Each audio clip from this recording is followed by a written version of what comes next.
Trading কাণ্ডতো আমাৰ বিভিন্ন চৰকাৰী নিয়মবোৰ আছে। চৰকাৰক নিজে আত্মমন্থন কৰিব লাগে যে বিভিন্ন চৰকাৰী নিয়মবোৰ থকা পিছতো আমি এনেদৰে কাণ্ড ইমান ডাঙৰ কেনেদৰে হ'বলৈ দিলোঁ। ডিচি সকলে কি কৰি আছে, আত্মমন্থনটো হ'ব লাগে, ফেক্ট ফাইণ্ডিংটো হ'ব লাগে যে ইমান ডাঙৰ তেওঁলোকে কেনেকৈ হ'ল। আমি তেওঁলোকে যেতিয়া আৰম্ভ কৰিছিলে তাত সেই সময়ত আমি কিয় তেওঁলোকক আমি নধৰিলোঁ। ক'ত আমাৰ চৰকাৰৰ গাফিলিটি আছে। চৰকাৰটো নিজৰ গাফিলিটি স্বীকাৰ কৰা নাই। এজনক ধৰিছে, দুজনক ধৰিছে, বাকীখিনি আৰু এই যে গোটেই এটা স্কেম এই যে আৰম্ভ হ'ল, গোটেই এটা চিণ্ডিকেট যে আৰম্ভ হ'ল, ট্ৰেডিং চিণ্ডিকেট এটা আৰম্ভ হ'ল, এয়া হৈছে অসমৰ আমাৰ বৰ্তমানৰ পৰিস্থিতি। কেতিয়াবা কয়লা syndicate, trading syndicate, drug syndicate, এয়া হৈছে অসমৰ পৰিস্থিতি। এয়া ভাল দিন আনিছে, তো সেইটোৱে হৈ গৈছে আমাৰ কাৰণে। চাওক, CBI তদন্ত আমি সেইকাৰণে আমি দাবী জনাইছোঁ। গোটেইখিনিতো ধৰা পৰা নাই আৰু চৰকাৰে নিজে তেওঁলোকে আত্মমন্থনটো তেওঁলোকে কৰা নাই যে কেনেদৰে ইমান ডাঙৰ হৈ গ'ল। এতিয়া কোনোবাই অভিযোগ দাঙিছে সেইকাৰণেহে, নহ'লে এই নীতি নিয়ম থকা স্বত্তেও আইন পাছ কৰাৰ পিছতো এনেধৰণৰ কিয় হ'ল, এইটো ক'ৰবাত চৰকাৰৰ গাফিলিটি ইয়াত লুকাই আছে। আৰু ট্ৰেডিঙৰ ক্ষেত্ৰত, এই ধৰণৰ বিজনেছৰ ক্ষেত্ৰত, শ্বৰ্টকাট মানিৰ ক্ষেত্ৰত মুখ্যমন্ত্ৰী মহোদয়ৰ তেখেতৰ মন্ত্ৰীসভা কিমান তেওঁলোকৰ এই শ্বৰ্টকাট মানিৰ ক্ষেত্ৰত তেওঁলোকৰ ইচ্ছা আছে সকলোৱে জানে। মই ইয়াত ক'বলৈ প্ৰয়োজন নাই। উদ্দেশ্য স্পষ্ট যে আমি চৰাইদেউ আমাৰ অধিৱেশনত আমি উত্থাপন কৰিলোঁ যে আমি অসমক অহংকাৰ মুক্ত ৰাজনীতি দিবলৈ বিচাৰোঁ, বিভাজনকাৰী ৰাজনীতি মুক্ত দিবলৈ বিচাৰোঁ। অসমৰ ভিতৰত ক্ষমতা আকৌ ৰাইজৰ হাতত ঘূৰি আহক, এজন বা দুজন ব্যক্তিৰ হাতত নাথাকক। সেই পৰিৱেশ অনাৰ ক্ষেত্ৰত আমি সকলোৱে কংগ্ৰেছ দল বিৰোধী ঐক্য মঞ্চ একগোট। আজি মেধা এডুকেশ্যন ফাউণ্ডেশ্যনৰ যোগেদি অল ইণ্ডিয়া সহযোগত খুব এটা ভাল অনুষ্ঠান, যুৱক সাংসদ এটা অনুষ্ঠান তেওঁলোকে পাতিছে, য'ত মোক তেওঁলোকে নিমন্ত্ৰণ জনাইছে। লগতে আমাৰ বিধায়ক পুনাকন বৰুৱা ডাঙৰীয়াও ইয়াত উপস্থিত আছে।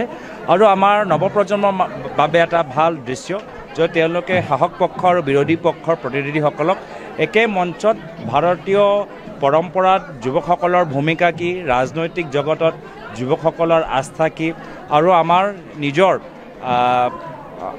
আমাৰ যে অধ্যয়ন, আমাৰ সংবিধানৰ প্ৰতি যে অধ্যয়ন বা বিধানসভা বা লোকসভা সদনৰ যে নীতি নিয়মবোৰ থাকে, পৰম্পৰা থাকে, তাৰ বাবে যি অধ্যয়ন সেইটো আমি প্ৰকাশ কৰিছোঁ। আৰু এটা কথা মই ৰাইজক বা আমাৰ ইয়াত থকা ছাত্ৰ ছাত্ৰীসকলক মৰমত মই জনাবলৈ বিচাৰিছোঁ যে আমাৰ এটা গণতান্ত্ৰিক দেশৰ ভিতৰত কোনো দলৰ চৰকাৰ দেশখন নচলায়।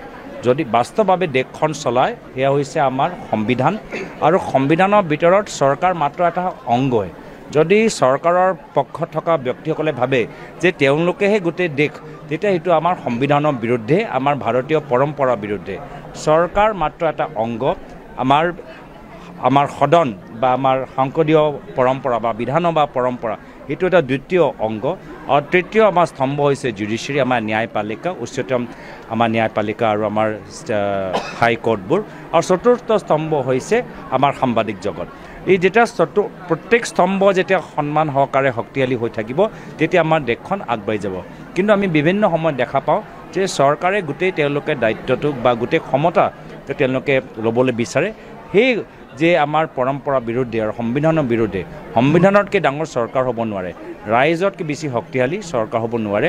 আমাক এই ৰাইজক, বিশেষকৈ নৱপ্ৰজন্ম, তেওঁলোকৰ ক্ষমতা, সাংবিধানিক তেওঁলোকৰ অধিকাৰ আৰু তেওঁলোকৰ শক্তি, ৰাজনৈতিক শক্তি, তেওঁলোকক অৱগত কৰাটো, সচেতন কৰাটো হ'ল আমালোকৰ দায়িত্ব।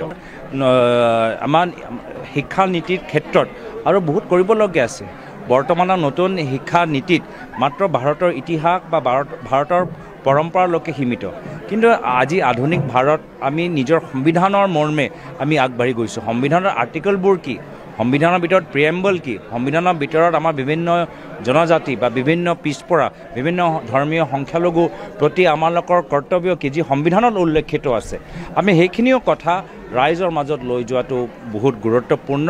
আৰু সেইকাৰণে আমি যোৱা নিৰ্বাচনত এটা চেষ্টা কৰিছিলোঁ যে সংবিধানৰ বাবে ৰাইজ আৰু সক্ৰিয় হওক, আৰু এইটো আমাৰ সকলোৰ কৰ্তব্য হ'ব লাগে।